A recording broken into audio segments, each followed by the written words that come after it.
escuchando atentamente la presentación desde Chile de las ingenieras. Sí.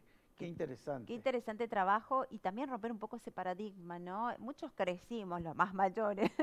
Totalmente, de que pens- había profesiones sí, para hombres y profesiones para mujeres. exacto, O no sé si se decía que había profesiones para hombres o para mujeres, pero que habían profesiones que eran ideales, como claro. ideales para un hombre o para una Y que era mujer. impensado en ese momento querer ser parte de una profesión que era supuestamente para el otro género, ¿no? Exactamente, Y sí, sí, ahí sí. nos autolimitábamos. Pero bueno, contame, vos tenés hoy también una entrevista. Tenemos un invitado también que se está conectando y ya lo vamos a tener, pero antes quería Sí, comentarte que el Museo Provincial de Bellas Artes y el Instituto de Cultura el lunes homenajearon al, a una figura importantísima de nuestra cultura, que es la querida Elsa Elena Gómez Morilla, sí, la profesora Gómez Morilla, nuestra querida Chela,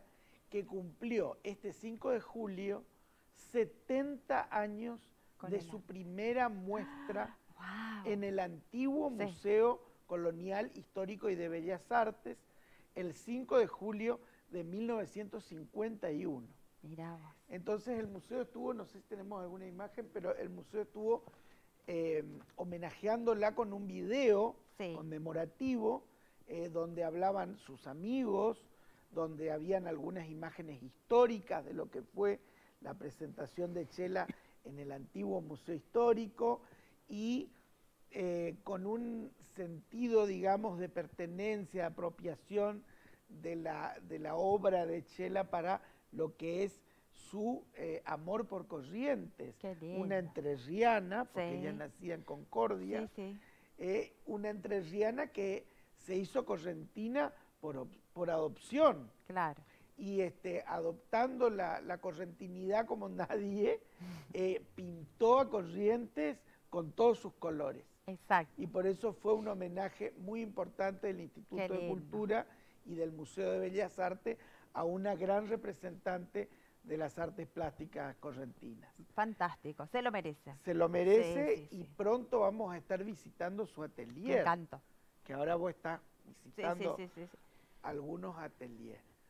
Eh, ya Ya está tu está, invitado. ya está el invitado, Sí, sí, así sí, sí, que sí.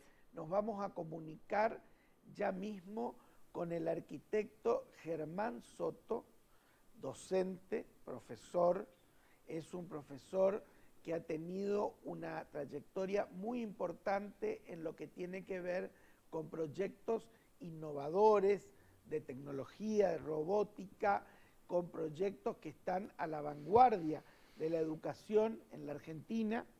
Ha participado junto con otros docentes de todo el mundo de un concurso internacional para el mejor maestro del mundo, ¿no? El Global Teacher, y también a través de la Fundación Barclay con diferentes actividades internacionales y con proyectos internacionales. Pero tenemos el gusto y el honor de que sea correntino.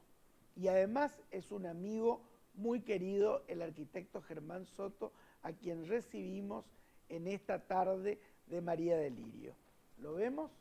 A ver. Ahí está Germán, ya te vemos y te escuchamos. ¿Qué Hola tal? Germán. Buenas tardes, buenas tardes, Alexis. Buenas tardes a todos, a María de Lirio. Y bueno, muy agradecido por la presentación. Bueno, acá estamos, como siempre, en el fragor de la lucha. Y hoy justamente estaba, mientras preparaba, no sé si vos ves acá mi costado que tengo acá, Sí. que es, ¿la alcanzás a ver? A ver, no sé si alcanzo a ver. El de Cadim, Ah, cuando el destacado el 2012. premio de Cadim, cierto, cierto, de las grandes De la cenas de ONG, Cadim, cuando podíamos hacer esas fiestas, que en el varias 2012 oportunidades lo por la ONG premiamos a... que presido, APSES, ¿te acordás? Así Que es, bueno, por Adaptes, la asociación civil que preside Germán desde hace años y de que trabaja mucho en nuestra comunidad. Pero después del Global Teacher World pasaste a ser como una figura descollante de la educación, tuviste una enorme participación en proyectos internacionales, fuiste reconocido por el gobierno nacional, recibido por el presidente Macri y también participando en diferentes actividades en todo el país, ¿no es cierto?, vinculadas a la educación. Y ahora estás trabajando en una evaluación con respecto a lo que es el trabajo de la educación en la virtualidad. Es decir, lo que estamos viviendo todos obligados a trabajar en la virtualidad ante la situación de emergencia que vivimos hoy, de emergencia sanitaria. Y esa es la pregunta que queríamos hacerte y por eso este contacto para conocer un poco de este trabajo sobre la virtualidad. Sí, bueno, el trabajo empezó el año pasado, yo formo parte de la red de educadores innovadores que tiene su sede en Rosario, del cual la fundadora es una amiga, digamos, que también fue nominada al Global Teacher Prize 2019, yo quedé en el 2018, y bueno, con diferentes puntos de afinidad, cuando inició la pandemia nos empezamos a preguntar justamente qué iba a suceder, y bueno, yo además, digamos, yo tengo como formación de docente, soy arquitecto, en principio me movilizó, ¿no es cierto?, todo lo que tenía que ver con la cuestión de la infraestructura y cómo íbamos a responder, porque mirando la historia del mundo, ¿no es cierto?, cuando me puse a investigar y ver qué sucedió con las últimas pandemias, cómo respondió, ahí me di cuenta que muchos de los grandes problemas que hubieron fueron resueltos a través de innovaciones y cambios en la arquitectura. Fíjate vos que la pandemia, digamos, es una situación de una epidemia a nivel global. Por ejemplo, cuando surgió la epidemia de la poliomielitis, ahí surgió el tema de la potabilización del agua. Cuando surgió el problema del cólera, ahí se solucionó con las cuestiones de la cloaca. Cuando vino la gripe española, que fue a principios del siglo XX, mal llamada gripe española porque en realidad nació en Chicago y se trasladó a través del barco y llegó a España y fue donde más muertos tuvo. Hubo cambios importantes en la arquitectura. Porque, por ejemplo, en esa época, cuando se descubrió, tardó como 6, 7 años en terminar la pandemia, no había manera de combatirla hasta que empezaron a darse cuenta de que quedaba en el aire. No sé si te suena algo, Sí. el virus. Y de hecho, entonces, ¿qué sucedía?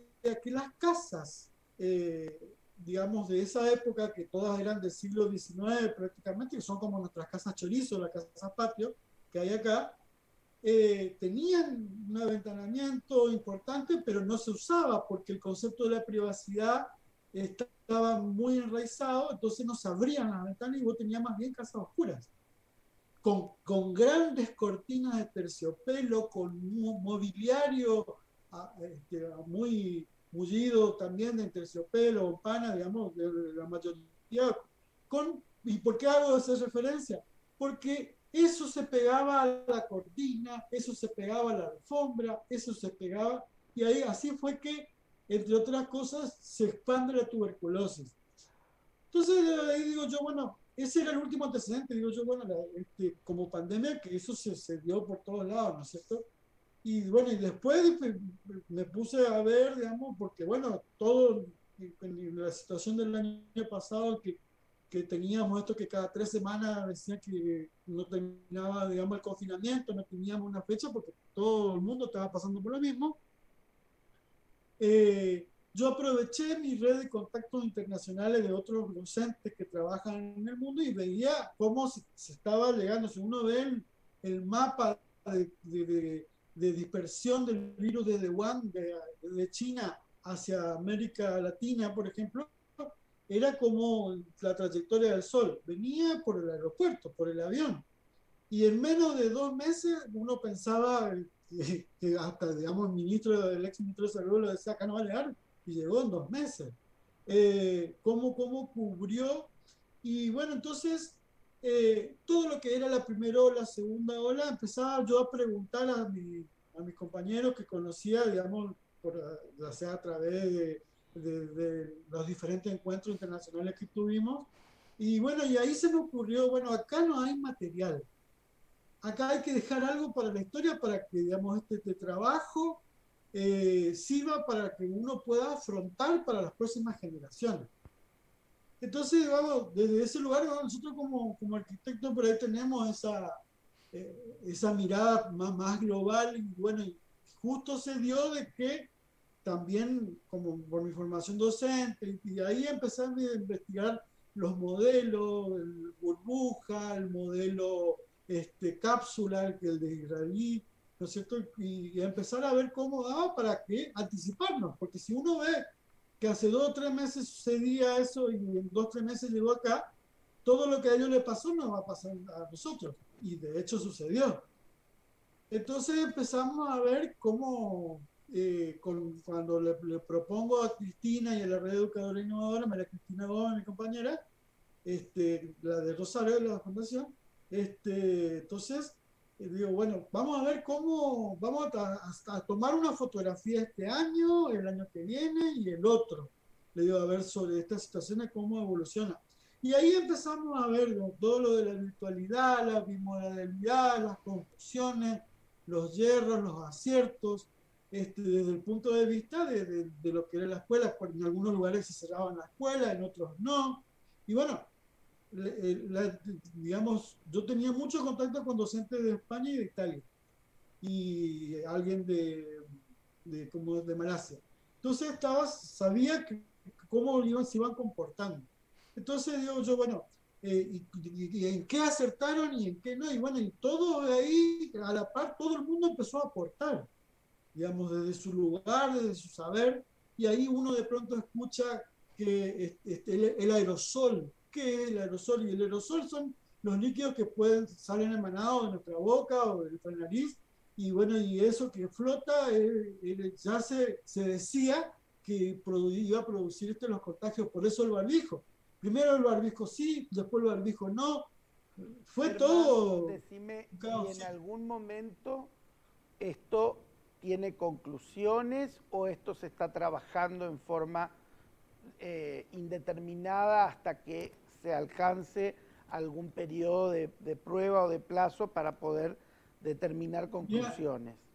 la hipótesis del trabajo me refiero de Sí, la sí, situación general. del trabajo que estás desarrollando en evaluación. Yo creo que, digamos, cuando Israel, que es el primer país que prácticamente se declara de alguna manera libre del COVID, digamos, que ya permite manejarse sin barbijo o con, digamos, manteniendo los cuidados, y lo logró con la vacunación y otras medidas. Lo logró con un 70% Así de es. vacunados. Yo creo que cuando nosotros lleguemos al 70% efectivo, creo que ahí recién podemos hacer la próxima muestra para ver cómo se comportó, cómo fue resultando. Y entonces, bueno, a mí me Germán, llamaron de México. lamentablemente estamos con poco tiempo para tenemos que terminar, pero te comprometo a que tengamos otra charla sobre este tema, porque además nos quedaron en el tintero con Gaby de hacerte otras preguntas vinculadas a la temática del trabajo, de la educación en la virtualidad, que es un tema que está tan en esta actualidad, tan difícil, y donde los padres y los docentes están como superados por la situación, ¿no es cierto? Entonces, ese es el tema que nos interesa abordar con vos a partir de esta investigación. Así que te volvemos a convocar para que con más tiempo podamos completar, ¿no?, la Exactamente. nota, con las ideas de lo que nos quedó en el tintero. Mucho por No, conversar por favor. todavía. Muchísimas gracias, Germán. Se nos acabó el programa. Muchísimas gracias, Alexis. Seguramente vamos a volver a hacer un contacto para poder avanzar en este trabajo tan interesante que está Súper realizando. interesante, nos quedaríamos horas escuchándolo a Germán porque Totalmente. el tema realmente amerita. Muchísimas gracias, Alexis. Nos tenemos que ir, pero a todos quédense ahí conectados porque ya está llegando Nicolás Bulatovich para disfrutar una buena tarde. Nosotros nos encontramos mañana. Chau, chau. Gracias.